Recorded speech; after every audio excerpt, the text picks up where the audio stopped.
This is a masterclass on how to perfect your sleep and wake up feeling really refreshed. I don't care what diet you're on, what supplements you take, what type of exercise you do. All of that is not going to work unless your sleep is good. We sleep to detoxify our brains. If you notice when you don't sleep, it feels like your brain is toxic. Let's first talk about the diet, especially if you're doing refined sugars and junk food. If you snack late at night and you go to bed bloated, that stress in your gut is going to prevent you from going to sleep. If you want better sleep, eat earlier in the day. If you really want a good sleep, have your last meal like 4 or 5 o'clock. If you have urination problems at night, just do intermittent fasting, cut out the snacks, go low carb. If you eat inflammatory foods like the grains, that will also keep you up. When you eat a lot of carbohydrates, it takes a lot of vitamin B1 to break down those carbohydrates and utilize them. When you don't have enough B1, your legs start just feeling so energetic. Vitamin B1 helps reduce nervous anxiety and tension. One thing that is really good to consume to help you sleep at night is kefir. Kefir has probiotics, which will then build up things like serotonin,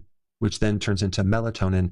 And melatonin is a sleep hormone. An even better probiotic to take is the L-reuteri yogurt, super beneficial for sleep. You just need a half of a cup of that per day. It doesn't have to be before bed. It could be any time during the day. What about the environment that you sleep in? Let's talk about the temperature first. If you ever try to go to bed when it's too hot, it just won't work. Turn down the thermostat down to between 65 and 68 degrees. Some people that have cold feet sleep much better if they warm up some socks and at least keep their feet warm. Plants in your room, that oxygen from the plants can help you sleep. The darker it is, the better. Any light inhibits melatonin. If you're staying inside all day, you're sitting behind a computer, getting all this blue light, or you're on your cell phone and getting a lot of blue light stimulates energy. This is why even in the early morning, when the sun rises, there's a lot of blue that will wake you up. In the evening, you'll see these yellow, purple, reddish type colors. Now we're going to get a little bit more infrared, which will actually help wind us down. Over 50% of the sun's rays are infrared. It can penetrate several inches into our body and help you make vitamin D, which is crucial for sleep. One thing it does is it increases something called melatonin. Fortunately, since the 80s,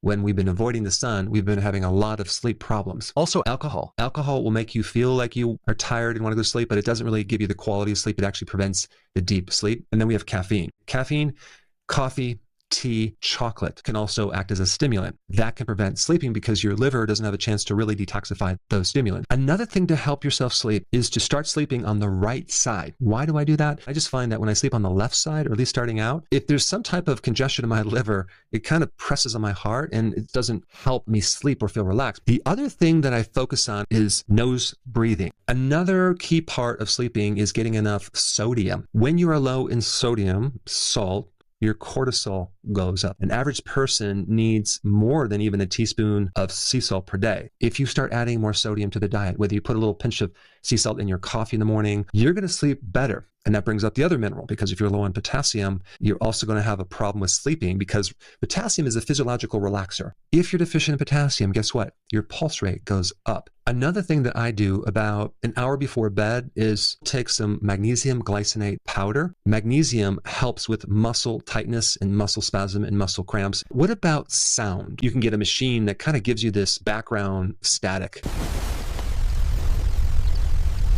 I mean, when you think about it, complete silence in nature is very unnatural. This is why I always sleep better if I'm camping, for example.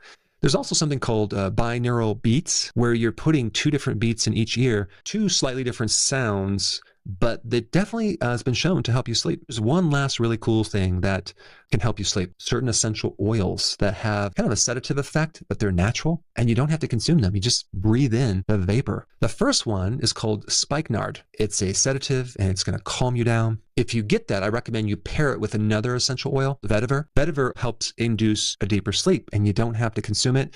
You can just breathe it in or rub it onto your temples or even on your chest. Fixing your sleep is super powerful, but if you're still waking up tired, you are missing out on something that is incredibly powerful, and it's salt.